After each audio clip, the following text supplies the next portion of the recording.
ಅಲ್ಪಸಂಖ್ಯಾತರ ಏರಿಯಾದಲ್ಲಿ ಸಮರ್ಥ ಮುನ್ನಡೆಯನ್ನ ಸಾಧಿಸ್ತಾ ಇರೋದು ಗಮನಿಸುವಂತ ವಿಚಾರ. ಅಲ್ಲಿ ಮುಸ್ಲಿಂ ವೋಟ್ಗಳು ಸ್ಪ್ಲಿಟ್ ಆಗಿಲ್ಲ, ಸಾಲಿಡ್ ಆಗಿ ಕಾಂಗ್ರೆಸ್ಗೆ ಬಂದಿದೆ ಅನ್ನುವಂಥದ್ದು ಬಹಳ ಸ್ಪಷ್ಟವಾಗಿ ಗೊತ್ತಾಗ್ತಾ ಇದೆ.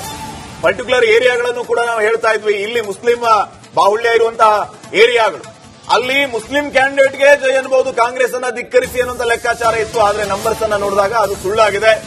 ಕಾಂಗ್ರೆಸ್ಗೆನೆ ಸಾಲಿಡ್ ಮುಸ್ಲಿಂ ಮತಗಳು ಬಂದಿದೆ ಅನ್ನುವಂಥದ್ದು ಬಹಳ ಸ್ಪಷ್ಟವಾಗಿ ಗೊತ್ತಾಗ್ತಾ ಇದೆ. 2,000 ಮತಗಳಿಂದ ಕಾಂಗ್ರೆಸ್ ಈಗ ಮುನ್ನಡೆಯತ್ತ ದಾಪುಗಾಲಿಡ್ತಾ ಇರುವಂತದ್ದು. ಶ್ರೀನಿವಾಸ್ ದಾಸಕರಿಯಪ್ಪ ನಿಧಾನಕ್ಕೆ ಹಿಂದೆ ಸರಿತಾ ಇದ್ದಾರೆ. ಸಮರ್ಥ ಶಾಮನೂರ್ ಅವರನ್ನ ನಿಧಾನಕ್ಕೆ ಓವರ್ಟೇಕ್ ಮಾಡ್ತಾ ಇರೋದನ್ನ ನೀವು ಗಮನಿಸ್ತಾ ಇದ್ದೀರಿ. ಅಲ್ಲಿಗೆ ಗಳಾಗಿರ್ಬೋದು, ಮಾನ್ಯ ಮುಖ್ಯಮಂತ್ರಿಗಳು ಮತ್ತು ನಮ್ಮ ಪಕ್ಷದ ಅಧ್ಯಕ್ಷರಾದಂತ ಡಿ.ಕೆ. ಶಿವಕುಮಾರ್ ಅವರು ಎಲ್ಲರೂ ಕೂಡಿ ಮತ್ತೆ ಉಸ್ತುವಾರಿ ಸಚಿವರಾದಂತ ಆರ್.ಬಿ. ತಿಮ್ಮಾಪುರ್ ಅವರ ಜೊತೆಗೆ ನಮ್ಮ ಎಲ್ಲಾ ತಾಲೂಕಿನ ಮತ್ತು ಎಲ್ಲಾ ತಾಲೂಕುಗಳಿಂದ, ಜಿಲ್ಲೆಯ ಎಲ್ಲಾ ತಾಲೂಕುಗಳಿಂದ ಮತ್ತು ಬೇರೆ ಬೇರೆ ಕಡೆಯಿಂದ ಬಂದಂತ ಎಲ್ಲಾ ಶಾಸಕರು ಒಂದು ಶ್ರಮ, ಅದರ ಮುಖಾಂತರವಾಗಿ ನಾವು ಈಗ ಈ ರಿಸಲ್ಟ್ ಅನ್ನ ಮುನ್ನಡೆಯನ್ನ ನಾವು ಕಾಣುತ್ತೇವೆ. ಒಂದು ಒಳ್ಳೆ ನಮಗೆ ಒಂದು ಸಂದೇಶ ಇದೆ. ಇದು ಒಂದ್ ಸ್ವಲ್ಪ ಕಾದ್ ನೋಡೋಣ, ನಾವಂತೂ ಗೆಲುವು ಸಾಧ್ತೇವೆ ಅನ್ನುವಂತ ವಿಶ್ವಾಸವನ್ನು ಇಟ್ಕೊಂಡೇ ನಾವು ಎಲೆಕ್ಷನ್ ಮಾಡಿದ್ವಿ ಮತ್ತು ಆ ವಿಶ್ವಾಸದಲ್ಲಿ ಈಗೂ ಕೂಡ ನಾವು ಇದ್ದೀವಿ, ಗೆದ್ದೇ ಗೆಲ್ತೀವಿ ಅನ್ನುವಂತ. ಸರ್, ಆರಂಭದಿಂದಲೂ ಕೂಡ ಈ ಕಾಂಗ್ರೆಸ್ ಟಿಕೆಟ್ ಹಂಚಿಕೆ ವಿಚಾರಕ್ಕೆ ಸಂಬಂಧಪಟ್ಟಂತೆ ಕಗ್ಗಂಟಿತ್ತು. ಅದನ್ನ ಯಾವ ರೀತಿಯಾಗಿ ನಿಮ್ಮ ಪಕ್ಷ ಬಗೆಹರಿಸ್ತು? ಅದು ಮಾನ್ಯ ಮುಖ್ಯಮಂತ್ರಿಗಳಾಗ್ಲಿ ಮತ್ತು ರಾಜ್ಯದ ಪಕ್ಷದ ಅಧ್ಯಕ್ಷರು ಕೂಡ ಮತ್ತು ಅದ್ರ ಜೊತೆಗೆ ನಮ್ಮ ಜಿಲ್ಲೆ ಉಸ್ತುವಾರಿ ಸಚಿವರು ಇನ್ನುಳಿದಂತವರೆಲ್ಲ ಕೂಡಿ ಅವ್ರನ್ನೆಲ್ಲರನ್ನೂ ಕರೆದು ವಿಶ್ವಾಸಕ್ಕೆ ತಗೊಂಡು ಪಕ್ಷದ ವಿಚಾರವಾಗಿರುವಂತದ್ದು, ಹಾಗೆ ಅವರಿಗೆ ತಿಳುವಳಿಕೆಯನ್ನ ನೀಡಿ ಆಮೇಲೆ ಒಳ್ಳೆ ಒಂದು ನಿರ್ಧಾರವನ್ನು ತಗೊಂಡ್ರು ಮತ್ತು ಅದಕ್ಕೆ ಅವರು ಕೂಡ ಎಲ್ಲರೂ ಬದ್ಧತೆಯನ್ನ ತೋರಿಸಿದ್ರು. ಅದು ವಿಶೇಷವಾಗಿ ಅದೇನು ನಮ್ಗೆ ಕಷ್ಟ ಅನ್ಸಿರ್ಲಿಲ್ಲ. ಈಗ ಗ್ರಾಮೀಣ ಭಾಗದಲ್ಲಿ ಈಗ ಲೀಡ್ ಕಾಯ್ದುಕೊಂಡಿರೋದು ಕಾಂಗ್ರೆಸ್, ಹೆಚ್ಚಿನ ಒತ್ತನ್ನು ಕೊಟ್ಟಿದ್ದು ನೀವು ಗ್ರಾಮೀಣ ಭಾಗದಲ್ಲಿ. ಸತೀಶ್ ಜಾರಕಿಹೊಳಿ ಅವರಾಗಿರ್ಬೋದು, ಆರ್.ಬಿ. ತಿಮ್ಮಾಪುರ್ ಅವರ ಉಸ್ತುವಾರಿಯಲ್ಲಿ ಅಲ್ಲಿ ಪ್ರತಿ ಬೂತ್ ಮಟ್ಟಕ್ಕೆ ಹೋಗಿ ಕಾರ್ಯತಂತ್ರವನ್ನ ಮಾಡಿದ್ದು, ಆ ತಂತ್ರ ವರ್ಕೌಟ್ ಆಯ್ತಂತ ಅನ್ಸುತ್ತೆ ನಿಜವಾಗ್ಲೂ. ಯಾಕಂದ್ರೆ ಈಗಿನವರೆಗೆ ನೋಡಿದ್ರೆ ಈಗ ಒಂದು ಆರ್.ಬಿ. ತಿಮ್ಮಾಪುರ್ ಸರ್ ಮತ್ತು ಸತೀಶ್ ಜಾರಕಿಹೊಳಿ ಸಾಹೇಬ್ರು ವಿಶೇಷವಾಗಿ ಅವರೆಲ್ಲ ತಂಡಗಳು ಬಂದು ಕೆಲಸ ಮಾಡಿದ್ದನ್ನು ನೋಡಿದ್ರೆ ಅದು ಬೇರೆ ರೀತಿಯಾದಂತಹ ವೈಖರಿ ಐತಿ. ಹಾಗಾಗಿ ಎಲ್ಲೋ ಒಂದ್ ಕಡೆ ಅದು ನಮಗೆ ಒಳ್ಳೆ ಯಶಸ್ಸನ್ನ ಕೊಡುತ್ತೆ ಅನ್ನುವಂತ ವಿಶ್ವಾಸ.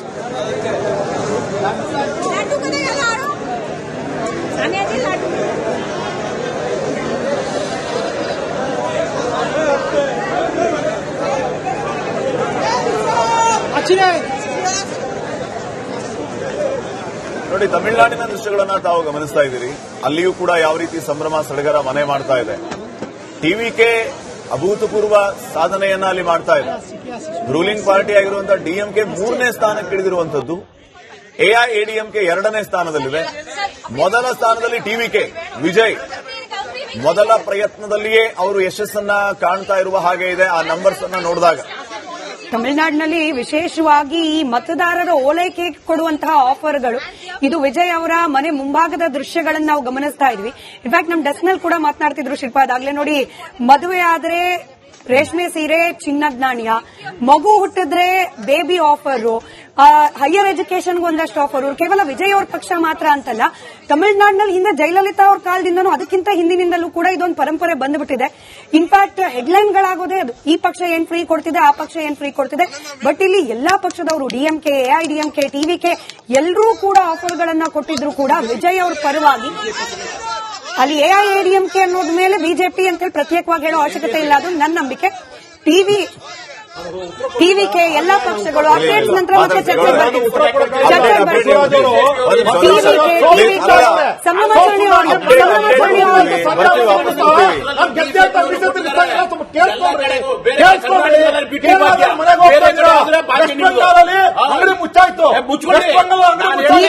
ಇದು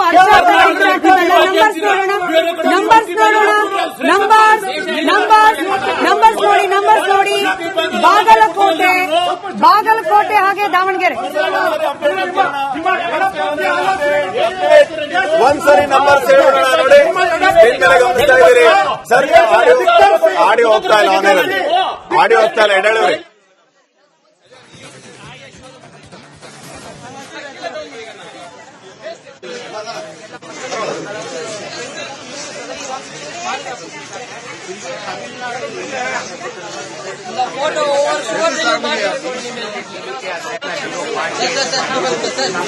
போட்டோ நாளே அண்ணன் தான் அண்ணன் சொன்ன மாதிரி இனிமே நம்ம கொடி ஒவ்வொரு 10 வீசி பாருங்க. ಕೇರಳದಲ್ಲಿ ಭರ್ಜರಿ ಸಾಧನೆಯನ್ನ ಮಾಡಿರುವ ಅಲ್ಪಸಂಖ್ಯಾತರ ಏರಿಯಾದಲ್ಲಿ ಸಮರ್ಥ ಮುನ್ನಡೆಯನ್ನ ಸಾಧಿಸ್ತಾ ಇರೋದು ಗಮನಿಸುವಂತ ವಿಚಾರ. ಅಲ್ಲಿ ಮುಸ್ಲಿಂ ವೋಟ್ಗಳು ಸ್ಪ್ಲಿಟ್ ಆಗಿಲ್ಲ, ಸಾಲಿಡ್ ಆಗಿ ಕಾಂಗ್ರೆಸ್ಗೆ ಬಂದಿದೆ ಅನ್ನುವಂಥದ್ದು ಬಹಳ ಸ್ಪಷ್ಟವಾಗಿ ಗೊತ್ತಾಗ್ತಾ ಇದೆ. ಪರ್ಟಿಕ್ಯುಲರ್ ಏರಿಯಾಗಳನ್ನು ಕೂಡ ನಾವು ಹೇಳ್ತಾ ಇದ್ವಿ, ಇಲ್ಲಿ ಮುಸ್ಲಿಂ ಬಾಹುಳ್ಯ ಇರುವಂತಹ ಏರಿಯಾಗಳು, ಅಲ್ಲಿ ಮುಸ್ಲಿಂ ಕ್ಯಾಂಡಿಡೇಟ್ಗೆ ಜಯ ಎನ್ನಬಹುದು, ಕಾಂಗ್ರೆಸ್ ಅನ್ನ ಧಿಕ್ಕರಿಸಿ ಅನ್ನುವಂತ ಲೆಕ್ಕಾಚಾರ ಇತ್ತು. ಆದ್ರೆ ನಂಬರ್ಸ್ ಅನ್ನ ನೋಡಿದಾಗ ಅದು ಸುಳ್ಳಾಗಿದೆ. ಕಾಂಗ್ರೆಸ್ಗೆನೆ ಸಾಲಿಡ್ ಮುಸ್ಲಿಂ ಮತಗಳು ಬಂದಿದೆ ಅನ್ನುವಂಥದ್ದು ಬಹಳ ಸ್ಪಷ್ಟವಾಗಿ ಗೊತ್ತಾಗ್ತಾ ಇದೆ. 2,000 ಮತಗಳಿಂದ ಕಾಂಗ್ರೆಸ್ ಈಗ ಮುನ್ನಡೆಯುತ್ತಾ ದಾಪುಗಾಲಿಡ್ತಾ ಇರುವಂತದ್ದು. ಶ್ರೀನಿವಾಸ್ ದಾಸಕರಿಯಪ್ಪ ನಿಧಾನಕ್ಕೆ ಹಿಂದೆ ಸರಿತಾ ಇದ್ದಾರೆ. ಸಮರ್ಥ ಶಾಮನೂರ್ ಅವರನ್ನ ನಿಧಾನಕ್ಕೆ ಓವರ್ಟೇಕ್ ಮಾಡ್ತಾ ಇರೋದನ್ನ ನೀವು ಗಮನಿಸ್ತಾ ಇದ್ದೀರಿ. ಅಲ್ಲಿಗೆ ಗಳಾಗಿರ್ಬೋದು, ಮಾನ್ಯ ಮುಖ್ಯಮಂತ್ರಿಗಳು ಮತ್ತು ನಮ್ಮ ಪಕ್ಷದ ಅಧ್ಯಕ್ಷರಾದಂಥ ಡಿ.ಕೆ. ಶಿವಕುಮಾರ್ ಅವರು ಎಲ್ಲರೂ ಕೂಡಿ ಮತ್ತೆ ಉಸ್ತುವಾರಿ ಸಚಿವರಾದಂಥ ಆರ್.ಬಿ. ತಿಮ್ಮಾಪುರ್ ಅವ್ರ ಜೊತೆಗೆ ನಮ್ಮ ಎಲ್ಲಾ ತಾಲೂಕಿನ ಮತ್ತು ಎಲ್ಲಾ ತಾಲೂಕುಗಳಿಂದ, ಜಿಲ್ಲೆಯ ಎಲ್ಲಾ ತಾಲೂಕುಗಳಿಂದ ಮತ್ತು ಬೇರೆ ಬೇರೆ ಕಡೆಯಿಂದ ಬಂದಂತ ಎಲ್ಲಾ ಶಾಸಕರ ಒಂದು ಶ್ರಮ, ಅದರ ಮುಖಾಂತರವಾಗಿ ನಾವು ಈಗ ಈ ರಿಸಲ್ಟ್ ಅನ್ನ ಮುನ್ನಡೆಯನ್ನ ನಾವು ಕಾಣತ್ತೇವೆ. ಒಂದು ಒಳ್ಳೆ ನಮಗೆ ಒಂದು ಸಂದೇಶ ಇದೆ. ಇನ್ನೂ ಒಂದ್ ಸ್ವಲ್ಪ ಕಾದ್ ನೋಡೋಣ. ನಾವಂತೂ ಗೆಲುವು ಸಾಧ್ತೇವೆ ಅನ್ನುವಂತ ವಿಶ್ವಾಸವನ್ನು ಇಟ್ಕೊಂಡೇ ನಾವು ಎಲೆಕ್ಷನ್ ಮಾಡಿದ್ವಿ ಮತ್ತು ಆ ವಿಶ್ವಾಸದಲ್ಲಿ ಈಗೂ ಕೂಡ ನಾವು ಇದೀವಿ, ಗೆದ್ದೇ ಗೆಲ್ತೀವಿ ಅನ್ನುವಂತ. ಸರ್, ಆರಂಭದಿಂದಲೂ ಕೂಡ ಈ ಕಾಂಗ್ರೆಸ್ ಟಿಕೆಟ್ ಹಂಚಿಕೆ ವಿಚಾರಕ್ಕೆ ಸಂಬಂಧಪಟ್ಟಂತೆ ಕಗ್ಗಂಟಿತ್ತು. ಅದನ್ನ ಯಾವ ರೀತಿಯಾಗಿ ನಿಮ್ಮ ಪಕ್ಷ ಬಗೆಹರಿಸ್ತು? ಅದು ಮಾನ್ಯ ಮುಖ್ಯಮಂತ್ರಿಗಳಾಗ್ಲಿ ಮತ್ತು ರಾಜ್ಯದ ಪಕ್ಷದ ಅಧ್ಯಕ್ಷರು ಕೂಡ ಮತ್ತು ಅದ್ರ ಜೊತೆಗೆ ನಮ್ಮ ಜಿಲ್ಲೆ ಉಸ್ತುವಾರಿ ಸಚಿವರು ಇನ್ನುಳಿದಂತವರೆಲ್ಲ ಕೂಡಿ ಅವ್ರನ್ನೆಲ್ಲರನ್ನು ಕರೆದು ವಿಶ್ವಾಸಕ್ಕೆ ತಗೊಂಡು ಪಕ್ಷದ ವಿಚಾರವಾಗಿರುವಂತದ್ದು, ಹಾಗೆ ಅವರಿಗೆ ತಿಳುವಳಿಕೆಯನ್ನ ನೀಡಿ ಆಮೇಲೆ ಒಳ್ಳೆ ಒಂದು ನಿರ್ಧಾರವನ್ನು ತಗೊಂಡ್ರು ಮತ್ತು ಅದಕ್ಕೆ ಅವರು ಕೂಡ ಎಲ್ಲರೂ ಬದ್ಧತೆಯನ್ನ ತೋರಿಸಿದ್ರು. ಅದು ವಿಶೇಷವಾಗಿ ಅದೇನು ನಮ್ಗೆ ಕಷ್ಟ ಅನ್ಸಿರ್ಲಿಲ್ಲ. ಈಗ ಗ್ರಾಮೀಣ ಭಾಗದಲ್ಲಿ ಈಗ ಲೀಡ್ ಕಾಯ್ದುಕೊಂಡಿರೋದು ಕಾಂಗ್ರೆಸ್. ಹೆಚ್ಚಿನ ಒತ್ತನ್ನು ಕೊಟ್ಟಿದ್ದು ನೀವು ಗ್ರಾಮೀಣ ಭಾಗದಲ್ಲಿ ಸತೀಶ್ ಜಾರಕಿಹೊಳಿ ಅವರಾಗಿರ್ಬೋದು, ಆರ್.ಬಿ. ತಿಮ್ಮಾಪುರ್ ಅವರ ಉಸ್ತುವಾರಿಯಲ್ಲಿ ಅಲ್ಲಿ ಪ್ರತಿ ಬೂತ್ ಮಟ್ಟಕ್ಕೆ ಹೋಗಿ ಕಾರ್ಯತಂತ್ರವನ್ನ ಮಾಡಿದ್ದು. ಆ ತಂತ್ರ ವರ್ಕೌಟ್ ಆಯ್ತಂತ ಅನ್ಸುತ್ತೆ ನಿಜವಾಗ್ಲೂ. ಯಾಕಂದ್ರೆ ಈಗಿನವರೆಗೆ ನೋಡಿದ್ರೆ ಈಗ ಒಂದು ಆರ್.ಬಿ. ತಿಮ್ಮಾಪುರ್ ಸರ್ ಮತ್ತು ಸತೀಶ್ ಜಾರಕಿಹೊಳಿ ಸಾಹೇಬ್ರು ವಿಶೇಷವಾಗಿ ಅವರೆಲ್ಲ ತಂಡಗಳು ಬಂದು ಕೆಲಸ ಮಾಡಿದ್ದನ್ನು ನೋಡಿದ್ರೆ ಅದು ಬೇರೆ ರೀತಿಯಾದಂತಹ ವೈಖರಿ ಐತಿ. ಹಾಗಾಗಿ ಎಲ್ಲೋ ಒಂದ್ ಕಡೆ ಅದು ನಮಗೆ ಒಳ್ಳೆ ಯಶಸ್ಸನ್ನ ಕೊಡುತ್ತೆ ಅನ್ನುವಂತ ವಿಶ್ವಾಸ.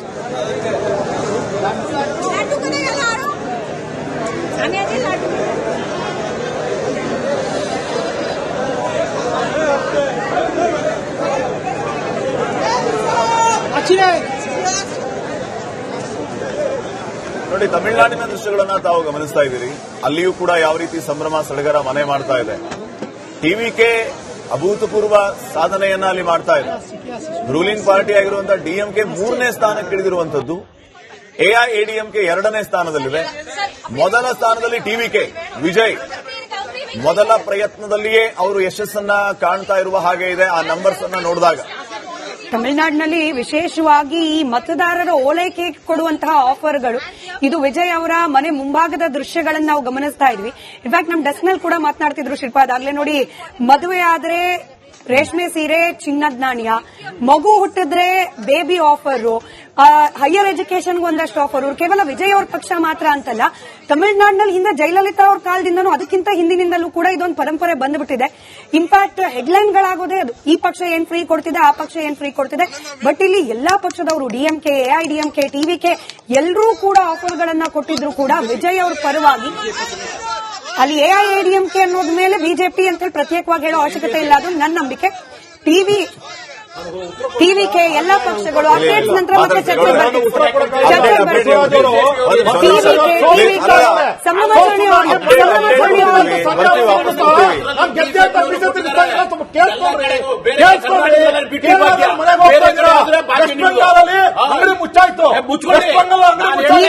ಇದು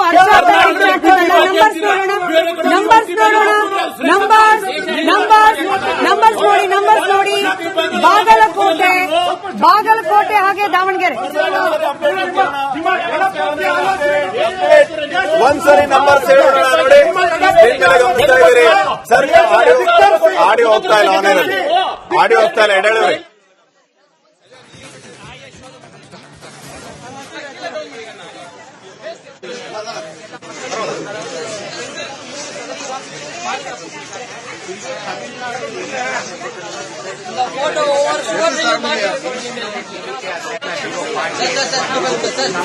போட்டோ நாளே அண்ணா சொன்ன மாதிரி நம்ம கொடி ஒவ்வொரு 10 வீசி பாருங்க. ಕೇರಳದಲ್ಲಿ ಭರ್ಜರಿ ಸಾಧನೆಯನ್ನ ಮಾಡಿರೋದು